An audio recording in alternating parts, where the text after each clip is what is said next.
എല്ലാവർക്കും നമസ്കാരം. C++ന്റെ മറ്റൊരു ക്ലാസ്സിലേക്ക് എല്ലാവർക്കും സ്വാഗതം. ഇന്ന് നമ്മൾ പഠിക്കാൻ പോകുന്നത് അറേയ്സ് എന്ന് പറയുന്ന ടോപ്പിക്കാണ്. മിക്കവാറും പ്രോഗ്രാമിംഗ് ലാംഗ്വേജുകളെല്ലാം വളരെ ഇമ്പോർട്ടൻ്റ് ആയിട്ടുള്ള ഒരു ടോപ്പിക്കാണ് അറേയ്സ് എന്ന് പറയുന്നത്. നമ്മൾ എന്താണ് അറേയുടെ ഒരു ആവശ്യകത? ഞാൻ നിങ്ങളോട് ചോദ്യം ചോദിക്കുകയാണെങ്കിൽ, നമ്മൾ സാധാരണ ഒരു ക്ലാസ്സിലെ ഒരു പർട്ടിക്കുലർ സ്റ്റുഡൻറ്റിൻ്റെ മാർക്ക് റീഡ് ചെയ്യണമെന്ന് വിചാരിക്കാം. നമ്മൾ പ്രോഗ്രാമുകളെല്ലാം ഡാറ്റ പ്രോസസ്സ് ചെയ്യാനുള്ള പ്രോഗ്രാമുകളാണ്. അപ്പോൾ ഈ കുട്ടിയുടെ മാർക്ക് സ്റ്റോർ ചെയ്യാൻ വേണ്ടിയിട്ട് നമ്മൾ സാധാരണഗതിയിൽ ഒരു വേരിയബിൾ ഡിക്ലെയർ ചെയ്യും. നമുക്കറിയാം ഏതായിരിക്കും വേരിയബിൾ. വേരിയബിളിൻ്റെ പേരെന്ത് വേണമെങ്കിലും ആകാം. ഇൻറ്റ് എം അല്ലെങ്കിൽ ഇൻറ്റ് മാർക്ക്, ഇങ്ങനെയായിരിക്കും നമ്മൾ വേരിയബിൾ ഡിക്ലെയർ ചെയ്യുന്നത്. ഇനി ഈ പ്രോഗ്രാമിൽ ഒരു 5 കുട്ടികളുടെ മാർക്ക് സ്റ്റോർ ചെയ്യണമെന്നുണ്ടെങ്കിലോ, അപ്പോൾ നമ്മുടെ മനസ്സിലേക്ക് വരുന്നത് എന്തായിരിക്കും? ഒരു 5 വേരിയബിൾ ഡിക്ലെയർ ചെയ്യാം. അപ്പോൾ അതിന് നമ്മൾ കൊടുക്കുന്ന പേരുകൾ M1, M2, M3, M4, M5, ഇങ്ങനെ 5 വേരിയബിളുകൾ നമ്മൾ ഡിക്ലെയർ ചെയ്യുന്നു 5 കുട്ടികളുടെ മാർക്ക് റീഡ് ചെയ്യാൻ വേണ്ടി. ഇനിയൊന്ന് ആലോചിച്ച് നോക്ക്, നമുക്ക് നമ്മുടെ ക്ലാസ്സിലുള്ള 65 കുട്ടികളുടെയും മാർക്ക് സ്റ്റോർ ചെയ്യണമെന്ന് വിചാരിക്കാം. അപ്പം അങ്ങനെയുള്ള സിറ്റുവേഷനിൽ നമ്മൾ എന്ത് ചെയ്യും? നമുക്കറിയാം M1, M2, M3, M4, M5 അങ്ങനെ എക്സെട്ര M65 വരെ വേരിയബിളുകൾ ഡിക്ലെയർ ചെയ്യുക എന്ന് പറയുന്നത് അത്ര പ്രായോഗികമല്ല. ഇങ്ങനെ ഒരു സിറ്റുവേഷനിലാണ് നമ്മൾ ഈ അറേയ്സ് എന്ന് പറയുന്ന കോൺസെപ്റ്റ് യൂസ് ചെയ്യുന്നത്. എന്താണ് അറേ എന്ന് പറഞ്ഞാൽ? An array is a set of elements of the same type stored in contiguous memory locations.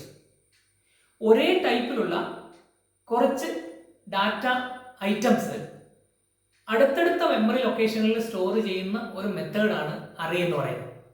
അപ്പോൾ നമുക്ക് ഇതിൻ്റെ ഒരു അഡ്വാൻറ്റേജ് എന്ന് പറയുന്നത്, ഒരു പേരിൽ ഉപയോഗിച്ചുകൊണ്ട് നമുക്ക് കുറേ ഡാറ്റ ഐറ്റംസ് സ്റ്റോർ ചെയ്യാൻ പറ്റും. അങ്ങനെ ഒരു പേര് ഉപയോഗിച്ചുകൊണ്ട് കുറേ ഡാറ്റ ഐറ്റംസ് സ്റ്റോർ ചെയ്യുമ്പോൾ എങ്ങനെയാണ് ഈ ഡാറ്റ ഐറ്റംസിനെ നമ്മൾ ഐഡന്റിഫൈ ചെയ്യുന്നത്, അല്ലെങ്കിൽ വ്യത്യസ്തമായിട്ട് നമ്മൾ ഐഡന്റിഫൈ ചെയ്യാൻ പറ്റുന്നത് എങ്ങനെയാണ്? അപ്പം അതിനുവേണ്ടി നമ്മൾ പേരിനോട് കൂടെ തന്നെ ഒരു നമ്പർ, ആ ഓരോ എലമെന്റിനെ ഐഡന്റിഫൈ ചെയ്യാൻ വേണ്ടി ഉപയോഗിക്കുന്നു. 0 മുതൽ എത്രയാണോ അവസാനത്തെ എലമെന്റ്, ആ എലമെന്റിന്റെ കറസ്പോണ്ടിങ് ആയിട്ടുള്ള ഒരു നമ്പർ നമ്മൾ ഉപയോഗിക്കും. അപ്പോൾ 0, 1, 2, 3. ഇപ്പം നമ്മൾ ഉദാഹരണത്തിന് വിചാരിക്കാം A എന്നാണ് ആ അറേയുടെ പേരെന്ന് വിചാരിക്കാം. If the name of the array is A. അപ്പോൾ ഒന്നാമത്തെ ഡാറ്റ ഐറ്റം എന്ന് പറയുന്നത് A0 എന്നായിരിക്കും. വെറുതെ നമ്മൾ A0 എന്ന് എഴുതല്ല ചെയ്യുന്നത്, അത് ബ്രാക്കറ്റിലാണ് എഴുതുന്നത്. സ്ക്വയർ ബ്രാക്കറ്റ് ഉപയോഗിച്ചുകൊണ്ട് 0 നമ്മൾ ഡിനോട്ട് ചെയ്യും. ഓക്കെ, അപ്പോൾ നമ്മൾ അതിനെക്കുറിച്ച് ഞാൻ കൂടുതൽ പറയുന്നതിന് മുമ്പ്, ഈ അറേ എന്ന് പറയുന്നത് it's a way to store many data items with a single name. ഒരു പേര് ഉപയോഗിച്ചുകൊണ്ട് ഒന്നിൽ കൂടുതൽ ഡാറ്റ ഐറ്റംസ്, കുറേ ഡാറ്റ ഐറ്റംസ് സ്റ്റോർ ചെയ്യാൻ വേണ്ടിയുള്ള ഒരു മെത്തേഡാണ് അറേ എന്ന് പറയുന്നത്. നമ്മൾ അറേയുടെ ഡെഫിനേഷൻ കണ്ടു. ഇനി നമ്മൾ എങ്ങനെയാണ് ഒരു അറേ ഡിക്ലെയർ ചെയ്യുന്നത് നോക്കാം. നമ്മുടെ പ്രോഗ്രാമിനകത്ത് അറേ ഉപയോഗിക്കണമെങ്കിൽ എല്ലാ വേരിയബിളുകളും ഡിക്ലെയർ ചെയ്യുന്നത് പോലെ തന്നെ അറേയും ഡിക്ലെയർ ചെയ്യണം. അറേ ഡിക്ലെയർ ചെയ്യാനുള്ള സിൻടാക്സ് എന്ന് പറയുന്നത്, data type of the array, array name and bracket, square ബ്രാക്കറ്റിനുള്ളിൽ സൈസ് കൊടുക്കുക. Size denotes the number of items that you want to store into an array. ഒരു അറേയിലേക്ക് നമുക്ക് എത്ര എലമെന്റ് ആണോ സ്റ്റോർ ചെയ്യേണ്ടത്, എത്ര ഡാറ്റ ഐറ്റംസ് ആണോ സ്റ്റോർ ചെയ്യേണ്ടത്, ആ ഡാറ്റ ഐറ്റത്തിന്റെ എണ്ണമാണ് സൈസ് എന്ന് പറയുന്ന വേരിയബിൾ ഉപയോഗിച്ചുകൊണ്ട്, അല്ലെങ്കിൽ സൈസ് ഉപയോഗിച്ചുകൊണ്ട് കാണിക്കുന്നത്.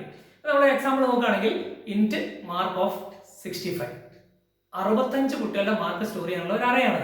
ഇൻറ്റിജർ ഐറ്റംസ് ആണ് അതിനകത്ത് സ്റ്റോർ ചെയ്തിരിക്കുന്നത്. 65 ഇൻറ്റിജർ നമ്പേഴ്സ് നമുക്ക് ആ ഒരു അറേയിൽ സ്റ്റോർ ചെയ്യാൻ പറ്റും. വേറെ എക്സാമ്പിൾ എടുക്കാം, ഫ്ലോട്ട് ഹൈറ്റ് 100. അപ്പോൾ ഇവിടെ നമുക്ക് 100 ഡാറ്റ ഐറ്റംസ് ഹൈറ്റ് എന്ന് പറയുന്ന അറേയിലേക്ക് സ്റ്റോർ ചെയ്യാൻ പറ്റും. എല്ലാ ഐറ്റംസും ഫ്ലോട്ട് ടൈപ്പ് വാല്യൂസ് ആയിരിക്കണം. വേറൊരു അറേ, ക്യാർ നെയിം ഓഫ് 20 എന്ന് പറഞ്ഞാൽ 20 ക്യാരക്ടേഴ്സ് സ്റ്റോർ ചെയ്യാൻ വേണ്ടിയിട്ട് ആവശ്യമായിട്ടുള്ള ഒരു അറേയാണ് ക്യാർ നെയിം ഓഫ് 20. ഇങ്ങനെയാണ് നമ്മൾ അറേസ് ഡിക്ലെയർ ചെയ്യുന്നത്. അപ്പോൾ ബ്രാക്കറ്റിൽ കൊടുത്തിരിക്കുന്ന ആ നമ്പർ എന്ന് പറയുന്നത് അറേയുടെ സൈസാണ്. അത്രയും എലമെന്റ്സ് ആണ് നമുക്ക് ആ അറേയിൽ സ്റ്റോർ ചെയ്യാൻ പറ്റും. ഇങ്ങനെ നമ്മളൊരു അറേ ക്രിയേറ്റ് ചെയ്ത് കഴിഞ്ഞാൽ അതിന്റെ മെമ്മറി എങ്ങനെ അലോക്കേറ്റ് ചെയ്യപ്പെടുന്നു, അല്ലെങ്കിൽ എത്രമാത്രം മെമ്മറി അതിലേക്ക് ആവശ്യമായിട്ട് എടുക്കുന്നുണ്ട് എന്നുള്ള കാര്യം മനസ്സിലാക്കാൻ വേണ്ടി നമ്മളൊരു എക്സാമ്പിൾ എടുക്കാം. ഇൻറ്റ് നം ഓഫ് 5. ഇവിടെ നോക്കുക, ഈ നം ഓഫ് 5 എന്ന് പറയുമ്പോൾ എത്ര ബൈറ്റുകളാണ് റിസർവ് ചെയ്യപ്പെടുന്നത്. ഇവിടെ ഞാൻ പല കളറുകളിലായിട്ട് കൊടുത്തിരിക്കുന്ന ആ പോർഷനാണ് മെമ്മറി റിക്വയർമെന്റ് അല്ലെങ്കിൽ മെമ്മറി അലോക്കേഷൻ എന്ന് വിചാരിക്കാം. അപ്പോൾ അവിടെ ആദ്യത്തെ 4 ബൈറ്റ് അതാണ് നം ഓഫ് 0 എന്ന് പറയുന്നത്. അപ്പോൾ ഈ 0 എന്ന് പറയുന്നത് എന്താണ്? ഇതിന് പറയുന്ന പേര് ഇൻഡെക്സ് അല്ലെങ്കിൽ സബ്സ്ക്രിപ്റ്റ് എന്നാണ്. അതായത് ഓരോ എലമെന്റും ആക്സസ് ചെയ്യാൻ വേണ്ടി നമ്മൾ ഉപയോഗിക്കുന്ന ഒരു നമ്പർ ആണിത്. അതിന് പറയുന്ന പേര് ഇൻഡെക്സ് അഥവാ സബ്സ്ക്രിപ്റ്റ് എന്നാണ്. അപ്പോൾ ഓരോ ഡാറ്റ ഐറ്റവും നമ്മൾ ആക്സസ് ചെയ്യണമെന്നുണ്ടെങ്കിൽ ഈ ഇൻഡെക്സ് അല്ലെങ്കിൽ സബ്സ്ക്രിപ്റ്റ് യൂസ് ചെയ്യാം. Index starts at 0 and last index എത്രയായിരിക്കും? സൈസ് -1 ആയിരിക്കും. എത്രയാണോ അറേയുടെ സൈസ് അതിനേക്കാൾ ഒന്ന് കുറവായിരിക്കും, കാരണം നമ്മൾ 0യിൽ സ്റ്റാർട്ട് ചെയ്യുന്നതുകൊണ്ടാണ്. ഇപ്പോൾ 0 നം ഓഫ് 0 ഫസ്റ്റ് 4 ബൈറ്റ്സിൽ സ്റ്റോർ ചെയ്യുന്നു. നം ഓഫ് 1 എന്ന് പറയുന്നത് അടുത്ത 4 ബൈറ്റ്സിൽ സ്റ്റോർ ചെയ്യുന്നു. നം ഓഫ് 2 എന്ന് പറയുന്നത് അടുത്ത 4 ബൈറ്റ്സ്, അങ്ങനെ നം ഓഫ് 4 വരെ ഓരോ 4 ബൈറ്റ് വീതം ഒക്യുപ്പൈ ചെയ്തുകൊണ്ട്. എന്തുകൊണ്ടാണ് ഈ 4 ബൈറ്റ് വന്നത്? അത് നമുക്കറിയാം, കാരണം ഇതൊരു ഇന്റിജർ ടൈപ്പിലുള്ള അറേയാണ്. അപ്പോൾ ഓരോ ഇന്റിജർ ഡാറ്റ ഐറ്റം സ്റ്റോർ ചെയ്യാൻ വേണ്ടിയിട്ട് 4 ബൈറ്റുകളാണ് റിക്വയർ ചെയ്യുന്നത്. അപ്പോൾ നമ്മൾ ഈ അറേക്ക് വേണ്ടിയിട്ട് എടുത്ത ടോട്ടൽ സൈസ് എത്രയാണെന്ന് കാൽക്കുലേറ്റ് ചെയ്യുവാണെങ്കിൽ total bytes is equal to size of array type. Size of array type എന്ന് പറയുന്നത് ഇവിടെ ടൈപ്പ് ഇന്റിജർ ആയതുകൊണ്ട് അതിന്റെ സൈസ് 4 ആണ്. അതുപോലെ തന്നെ എത്ര ഐറ്റംസ് ഉണ്ട്, what is size of the array? Size of the array is 5. അപ്പോൾ 4 × 5 ഈസ് ഈക്വൽ ടു 20. ഇതാണ് ഒരു പർട്ടിക്കുലർ ആ ഒരു നം ഓഫ് 5 എന്ന് പറയുന്ന അറേക്ക് വേണ്ടി എടുക്കുന്ന മെമ്മറി. നമ്മൾ വേറൊരു എക്സാമ്പിൾ എടുത്തത് float a of 20. What will be the size of this അല്ലെങ്കിൽ what will be the number of bytes allocated for this array? ഈ അറേക്ക് വേണ്ടിയിട്ട് എടുക്കുന്ന മെമ്മറി എത്രയായിരിക്കും? അവിടെ നമുക്കറിയാം ഫ്ലോട്ടിന് എടുക്കുന്ന ഒരു ഫ്ലോട്ടിംഗ് പോയിന്റ് വാല്യൂ സ്റ്റോർ ചെയ്യാൻ വേണ്ടിയിട്ട് എത്ര ബൈറ്റ്സ് വേണം നമ്മൾ പഠിച്ചിട്ടുണ്ട്. Size of float is 4. അപ്പോൾ അങ്ങനെ വരുമ്പോൾ 4 ഇൻറ്റു ഇവിടെ size of the array is 20 ആണ്. അപ്പോൾ അതുകൊണ്ട് 4 × 20 ഈസ് ഈക്വൽ ടു 80 അല്ലേ? അപ്പോൾ 80 ആണ് ഈ അറേയുടെ മെമ്മറി റിക്വയർമെന്റ്. അപ്പോൾ നമുക്ക് ഏത് അറേ ആണെങ്കിലും അതിന്റെ മെമ്മറി റിക്വയർമെന്റ് കണ്ടുപിടിക്കാം. എന്ത് ടൈപ്പ് വാല്യൂ ആണോ നമ്മൾ അതിനകത്ത് സ്റ്റോർ ചെയ്യാൻ ഉദ്ദേശിക്കുന്നത് അതിന്റെ സൈസ്. ക്യാർ ആണെങ്കിൽ 1, ഇന്റ് ആണെങ്കിൽ 4, ഫ്ലോട്ട് ആണെങ്കിൽ 4, ഡബിൾ ആണെങ്കിൽ 8 into the size of the array. Okay, that's how you can calculate the number of bytes required for storing an array. ഇനി നമുക്ക് ഒരു അറേയിലേക്ക് എങ്ങനെ വാല്യൂസ് ഇനീഷ്യലൈസ് ചെയ്യാം അല്ലെങ്കിൽ എങ്ങനെ വാല്യൂസ് കൊടുക്കാം എന്ന് നോക്കാം. ഒന്നാമത് നമുക്ക് അറേ ഇനീഷ്യലൈസ് ചെയ്യാം. അത് സാധാരണ ഡിക്ലെയർ ചെയ്യുമ്പോൾ തന്നെ ആ അറേയിലേക്ക് വാല്യൂ കൊടുക്കുന്ന രീതിയാണ് അറേ ഇനീഷ്യലൈസേഷൻ എന്ന് പറയുന്നത്. Values can be given to an array during declaration. അപ്പോൾ അതിന് എക്സാമ്പിൾ ആണ് int score of 5 is equal to curly ബ്രേസിൽ 5 വാല്യൂസ് കൊടുക്കാം. അപ്പോൾ ഒന്നാമത്തെ വാല്യൂ സ്കോർ ഓഫ് 0. ഈ ഓഫ് എന്ന് ഞാൻ പറയുമ്പോൾ സ്ക്വയർ ബ്രാക്കറ്റ് ആണ് ഉദ്ദേശിക്കുന്നത്. Score 0 is equal to 98, score 1 is equal to 87. അങ്ങനെ അസൈൻ ചെയ്യപ്പെടും. 1 to 1 ഫാഷനായിട്ടാണ് അസൈൻ ചെയ്യുന്നത്. ആദ്യത്തെ എലമെന്റ് 0യിലേക്ക്, രണ്ടാമത്തെ എലമെന്റ് 1, മൂന്നാമത്തെ എലമെന്റ് 2 എന്ന് പറയുന്ന ഇൻഡെക്സിലേക്ക് അങ്ങനെ അസൈൻ ചെയ്യപ്പെടും. വേറൊരു ഡിക്ലറേഷൻ ഫ്ലോട്ട് വേരിയബിൾ ഞാൻ ഇവിടെ ഡിക്ലെയർ ചെയ്തിട്ടുണ്ട്. WGPI ഓഫ് 7, 7 എലമെന്റ്സ് സ്റ്റോർ ചെയ്യാൻ പറ്റുന്ന ഒരു അറേയാണ്. അതിലേക്ക് ഇനീഷ്യൽ വാല്യൂസ് സെറ്റ് ചെയ്തിട്ടുണ്ട്. 7 വാല്യൂസ് കൊടുത്തിട്ടുണ്ട്. ഇനി നമുക്ക് സ്കോർ 3, സ്കോർ ഇൻഡെക്സ് 3 ആ വാല്യൂ എത്രയാണെന്ന് ചോദിച്ചു കഴിഞ്ഞാൽ നമുക്ക് മനസ്സിലാക്കാൻ പറ്റുന്നത് അതിനകത്ത് തേർഡ് ഇൻഡെക്സിൽ വരുന്ന ഏതായിരിക്കും? 0, 1, 2, 3, 79 എന്ന് പറയുന്ന വാല്യൂ ആയിരിക്കും. അപ്പം എന്താണ് സ്കോർ 3യിൽ സ്റ്റോർ ചെയ്തിരിക്കുന്നത്? 79. നമുക്ക് WGPI ഓഫ് 6ൽ എത്രയായിരിക്കും സ്റ്റോർ ചെയ്തിട്ടുണ്ടാവുക? ലാസ്റ്റ് എലമെന്റ് അല്ലേ? അവിടുത്തെ ലാസ്റ്റ് എലമെന്റ് ആണ് 8.22 എന്ന് പറയുന്ന എലമെന്റ് ആണ് അവിടെ WGPI ഓഫ് 6ൽ. ബാക്കിയുള്ള എലമെന്റ്സ് എന്താണെന്ന് നിങ്ങൾക്ക് കണ്ടുപിടിക്കാം. അതുപോലെ നമുക്ക് ഇനീഷ്യലൈസ് ചെയ്യുന്ന സമയത്ത് സൈസ് കൊടുക്കാതെയും വേണമെങ്കിൽ ഇനീഷ്യലൈസ് ചെയ്യാം. ഇൻറ്റ് നം ബ്രാക്കറ്റിൽ ഒന്നും കൊടുത്തിട്ടില്ല, സൈസ് അവിടെ നമ്മൾ കൊടുക്കുന്നില്ല. എത്ര എലമെന്റ്സ് നമ്മൾ അസൈൻ ചെയ്യുന്നുണ്ടോ, ഇനീഷ്യലൈസ് ചെയ്യുന്നുണ്ടോ, അതായിരിക്കും ആ അറേയുടെ സൈസ്. ഇവിടെ നം ബ്രാക്കറ്റിൽ ഞാൻ ഒന്നും കൊടുത്തിട്ടില്ല. 16, 12, 10, 14, 11 5 എലമെന്റ്സ് ആ അറേയിലേക്ക് ഇനിഷ്യലൈസ് ചെയ്തിട്ടുണ്ട്. അപ്പോൾ 5 ലൊക്കേഷനിൽ 0 തൊട്ട് 4 വരെയുള്ള ലൊക്കേഷനിൽ ഈ എലമെന്റ്സ് സ്റ്റോർ ചെയ്യപ്പെടും. And the size of the array becomes 5. ഇങ്ങനെയാണ് നമുക്ക് അറേ ഡിക്ലെയർ ചെയ്യുന്ന സമയത്ത് തന്നെ ഇനിഷ്യലൈസ് ചെയ്യാം. ഇനി രണ്ടാമത്തെ രീതി എന്ന് പറയുന്നത് നമുക്ക് ഏത് എലമെന്റിലേക്ക് വേണമെങ്കിലും അസൈൻമെന്റ് ഓപ്പറേറ്റർ ഉപയോഗിച്ചുകൊണ്ട് വാല്യൂ അസൈൻ ചെയ്യാൻ പറ്റും. ഇപ്പോൾ score of 3 is equal to 25 അല്ലെങ്കിൽ score of 5 is equal to 82 എന്ന് പറയുന്ന രീതിയിൽ നമുക്ക് വേണമെങ്കിൽ അസൈൻ ചെയ്യാം. ഇനി അടുത്തത് മൂന്നാമതായിട്ട് നമുക്ക് എങ്ങനെ ഇന്ററാക്റ്റീവ് ആയിട്ട് ഒരു അറേയിലേക്ക് ഡാറ്റ സ്റ്റോർ ചെയ്യാമെന്ന് നോക്കാം. ഇന്ററാക്റ്റീവ് എന്ന് ഞാൻ പറയുമ്പോൾ കീബോർഡിൽ നിന്ന് ഡയറക്റ്റ് ആയിട്ട് അറേയിലേക്ക് എങ്ങനെ എലമെന്റ്സ് റീഡ് ചെയ്യും. നമുക്കറിയാം സി എന്ന് പറയുന്ന ആ ഒരു ഒബ്ജക്റ്റും ഇൻപുട്ട് ഓപ്പറേറ്റർ ഉപയോഗിച്ചാണ് നമ്മൾ ഡാറ്റ റീഡ് ചെയ്യുന്നത്. അപ്പോൾ സി ഇൻ ഗ്രേറ്റർ ദാൻ ഏത് ഇൻഡെക്സിലേക്കാണോ നമുക്ക് ഡാറ്റ റീഡ് ചെയ്യാൻ, നം ഓഫ് 0 അല്ലെങ്കിൽ സി ഇൻ ഗ്രേറ്റർ ദാൻ നം of 5, C in greater than നം ഓഫ് 2 ഡിപ്പെൻഡിങ് അപ്പോൾ സൈസ് ഓഫ് ദ അറേ. അപ്പോൾ സൈസ് 10 ആണെങ്കിൽ 9 വരെയുള്ള ലൊക്കേഷനിലേക്ക്, ഒൻപതാമത്തെ ലൊക്കേഷൻ എന്ന് പറയുമ്പോൾ അതാണ് 10ാമത്തെ ലാസ്റ്റ് ലൊക്കേഷൻ, 0 മുതൽ 9 വരെയുള്ള ഏത് ലൊക്കേഷനിലേക്ക് വേണമെങ്കിലും നമുക്ക് ഡാറ്റ റീഡ് ചെയ്യാം. സി ഇൻ ഇൻപുട്ട് ഓപ്പറേറ്റർ ഉപയോഗിച്ചാൽ മതി. അപ്പോൾ ഇത് നമ്മൾ സാധാരണ ഇതിന്റെ ഒരു പവർ എന്ന് പറയുന്നത് when array is used with loops ആണ്. ലൂപ്പുമായിട്ട് ചേർന്ന അറേ ഉപയോഗിക്കുമ്പോൾ അതിന്റെ ഫുൾ പവർ നമ്മൾ ഉപയോഗപ്പെടുത്തിയാണ്. അപ്പോൾ ഇവിടെ നമുക്ക് എല്ലാ എലമെന്റ്സിലേക്കും ഡാറ്റ റീഡ് ചെയ്യണമെന്ന് വിചാരിക്കാം. അപ്പോൾ അതിനുവേണ്ടി നമുക്ക് എന്ത് ചെയ്താൽ മതി, നിങ്ങളിപ്പോൾ നോക്കുമ്പോൾ മനസ്സിലാകുന്നത് 0, 1, 2 എന്ന് പറയുന്നത് സക്സസീവ് ആയിട്ട് കോൺസിക്യൂട്ടീവ് ആയിട്ട് പോകുന്ന നമ്പേഴ്സ് ആണ്.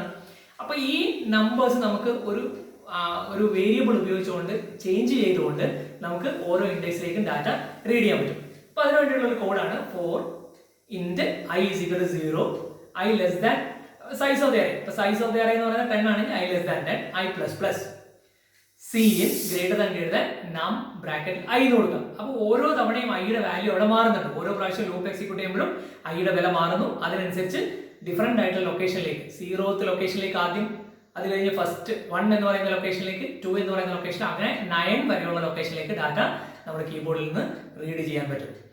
എവിടെ വേണമെങ്കിലും നിങ്ങൾക്ക് ഒരു അറേയിലേക്ക് ഡാറ്റ റീഡ് ചെയ്യണമെന്നുണ്ടെങ്കിൽ എല്ലാ ലൊക്കേഷനിലേക്കും ഡാറ്റ റീഡ് ചെയ്യാൻ വേണ്ടി ഉപയോഗിക്കേണ്ട സ്റ്റേറ്റ്മെന്റ് ഇതാണ്.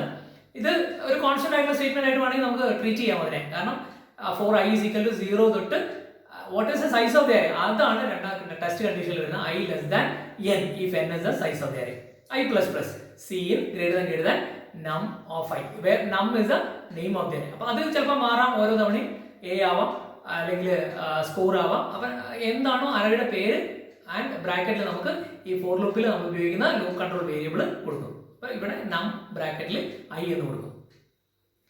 ഓക്കെ, അപ്പോൾ അടുത്തത് നമുക്കൊരു എക്സാമ്പിൾ പ്രോഗ്രാമും കൂടെ കണ്ടിട്ട് ഇന്നത്തെ ക്ലാസ് ഇവിടെ അവസാനിപ്പിക്കാം.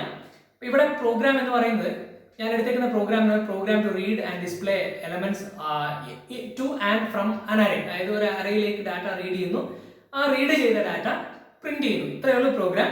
അപ്പോൾ ഈ പ്രോഗ്രാം ഏതാണ്? നമ്മൾ സാധാരണ പ്രോഗ്രാം എങ്ങനെയാണ് തുടങ്ങുന്നത്? ഹാഷ് ഇൻക്ലൂഡ് IO സ്ട്രീം, അത് കഴിഞ്ഞ് യൂസിങ് നെയിം സ്പേസ് STD, പിന്നെ നമ്മുടെ മെയിൻ ഫംഗ്ഷൻ വരുന്നു. ആ മെയിൻ ഫംഗ്ഷനിനകത്ത് നമുക്ക് വേണ്ട വേരിയബിളുകൾ ഡിക്ലെയർ ചെയ്യും. ഇവിടെ നമുക്ക് വേണ്ട വേരിയബിൾ എന്ന് പറയുന്നത് ഞാനിവിടെ മാർക്ക് 5 എന്ന് പറയുന്ന ഒരു അറേ വേരിയബിൾ ഡിക്ലെയർ ചെയ്തിട്ടുണ്ട്. മാർക്ക് എന്നാണ് ആ വേരിയബിളിന്റെ പേര്. അതിനകത്ത് 5 ഐറ്റംസ് സ്റ്റോർ ചെയ്യും. ഇൻറ്റിജർ ടൈപ്പിലുള്ള ഒരു അറേയാണത്.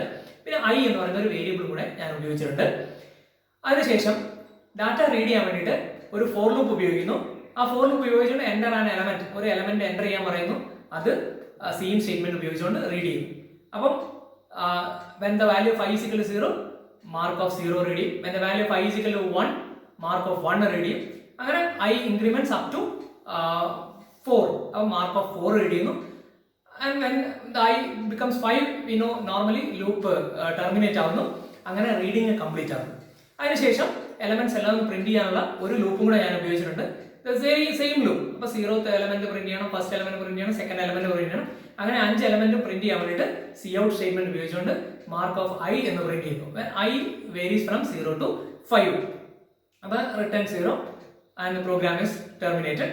ഇപ്പോൾ ഈ പ്രോഗ്രാമിന്റെ ഔട്ട്പുട്ട് നമ്മൾ നോക്കുകയാണെങ്കിൽ നമുക്ക് ഔട്ട്പുട്ട് കാണുന്നത് ഇങ്ങനെയായിരിക്കും. ആദ്യം നമ്മളോട് എൻ്റർ ചെയ്യാൻ എലമെന്റ് എന്ന് പറയുന്നു. അതിൽ നമ്മളൊരു എലമെന്റ് ഇൻസേർട്ട് ചെയ്യുന്നു. ഈ 25 എന്ന് പറയുന്ന ഒരു എലമെന്റ് ഞാൻ ഇൻസേർട്ട് ചെയ്തിട്ടുണ്ട്.